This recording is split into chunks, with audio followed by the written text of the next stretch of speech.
Hey guys, today we're gonna do the exhaust for the R18, and of course that involves pie cuts. Not the most fun, but not the most boring thing. Time to get cleaning some pie cuts and we'll see where we get on the exhaust. Alright, we have our first pie cut onto our V-band. So far this table has proven very useful to me, it does everything. I got this all welded up, just letting it cool down before I take off the V-band clamp with the other flange on their end so it doesn't warp. I've tried different methods, but this sometimes still warps, but this is not too important if it leaks, but I don't think this is gonna leak. Like usually if it's before the turbo, like a turbo manifold kind of deal, you don't want it to leak at all. Zero, you don't want leaks regardless. It's a lot easier to deal with when it's after the turbo, even if it warps. And like I thought, no warpage. It spins freely, holding the bottom of my pinky. It got a little ugly right there. Don't pay attention to that. If it's not important, of course it's not gonna warp, right? Yeah, I'm definitely getting kind of rusty in my welding because I don't really fabricate like this anymore. But hey, gotta get back into it somehow, right? Alrighty, we finally got a 90 on there, and this is where things are starting to get hard, trying to fit this part 90ing between the coolant lines and the shift cables. It's a little tight squeeze, well, not really the coolant lines, more so the shift cable and the power steering line, things you can't really move. So let's get to it. Hey guys, sorry, so I went to work, just got back. I actually wasn't gonna continue working, but I really wanted to weld, so I welded on an O2 bung, and yes, I did put an O2 sensor, a broken O2 sensor, the one right there, into the threads while I was welding it, just to keep them from warping. So I actually have a bolt too, but you know, O2 sensor is right there, it's broken, so I'm just gonna use that.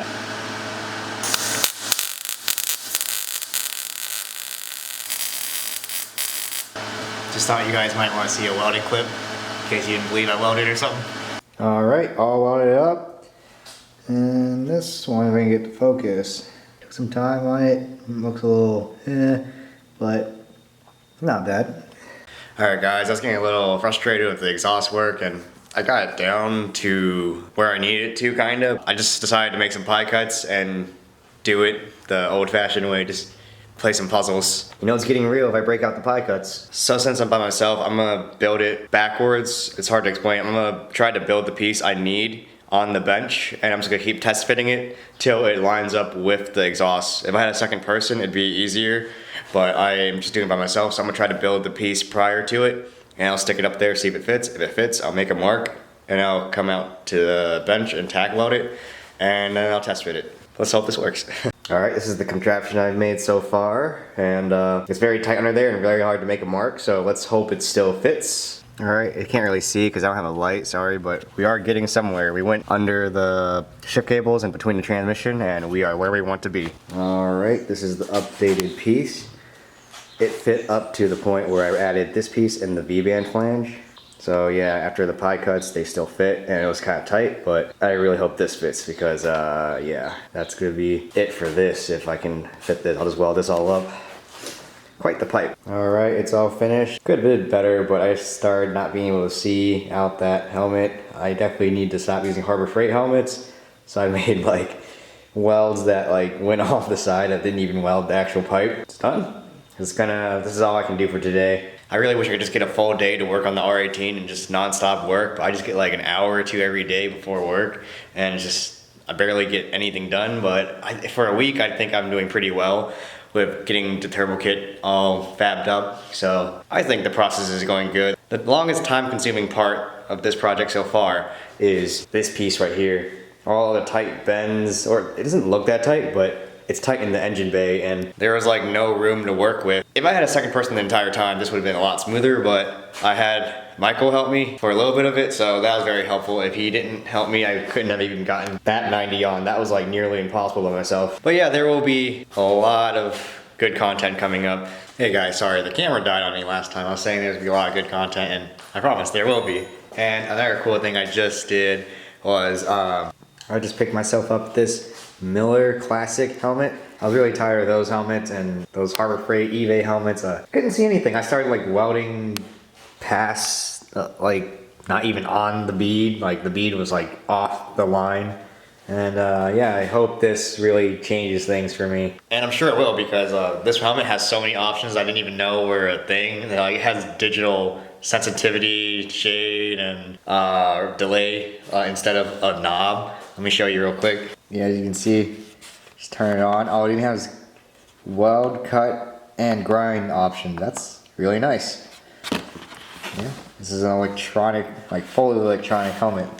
It's my first nice helmet, so let's see what we can get out of it. We should be finishing the rest of the downpipe. Well, the downpipe's already finished. I'm gonna be connecting the downpipe to the rest of the exhaust now. It's gonna be like a short little piece. It's probably like a foot long maybe. And that will be the last piece. Then we'll have to clean up the intercooler piping that I cut up. Then put bead rolls on them. Then I will do final adjustments and make sure it's clearing everything real good. Throw the math on. And I'll connect the battery real quick. I haven't even connected it yet for the trunk mount. Then if that works out, I think we might have a fire up soon. Okay, so I just tried out the helmet and this thing is a complete game changer. It is like super clear and I can see everything when I weld and definitely worth it. Should have bought one of these sooner. All right guys, we are just that much closer to the first startup. Did kind of good right here. Stacked me some dimes, some fat ones. But yeah, I'm about to go through everything. Like I said, clean up the intercooler piping, put everything back on, put some clamps on, connect the rear battery or the long battery cable to the trunk. It's already in the car, but we're gonna get that on, connect it to the battery, get grounded, and see if we can get the car to start. I think it should start fine because it's on the same injectors, but I guess we're about to find out. All right, it's time to see the exhaust all connected. Hopefully you guys can see. Exhaust comes down here, sorry.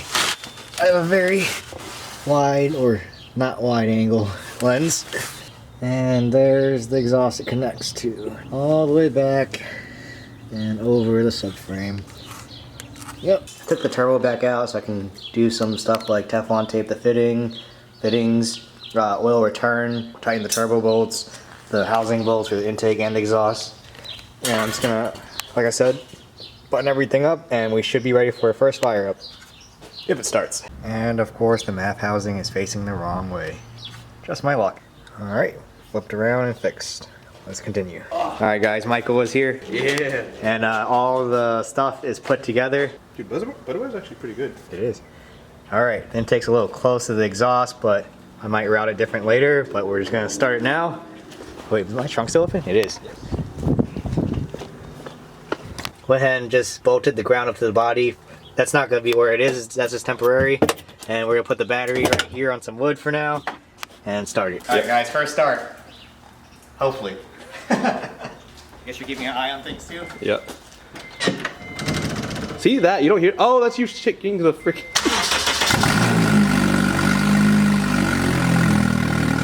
Fired right up. Oh yeah, started right up. Alright, it did though. That's impressive. Look, I mean, I don't see anything catastrophically failing. I think it needs a tune. I agree. Alright, so the car runs, but without the MAF hooked up, I kind of figured, so this thing really needs a tune. At least it runs though. That's the wrap smoking, by the way. Alright guys, well that'll be it for this video, but as you can see, it ran. I did all of the exhaust work, all of the intake, everything. I guess I'll show a battery video if you guys want, and I'm not going to show the wiring unless there's that many people who want to see it, but you know, last time I posted something about wiring, everyone wanted to like, joke me about it, so you're not going to see it if you don't want to see it. So, but I also got it off the forums. I followed the forums, it worked out great, so it wasn't my idea, it was the forums and everyone loved it. I don't see why everyone loved this one.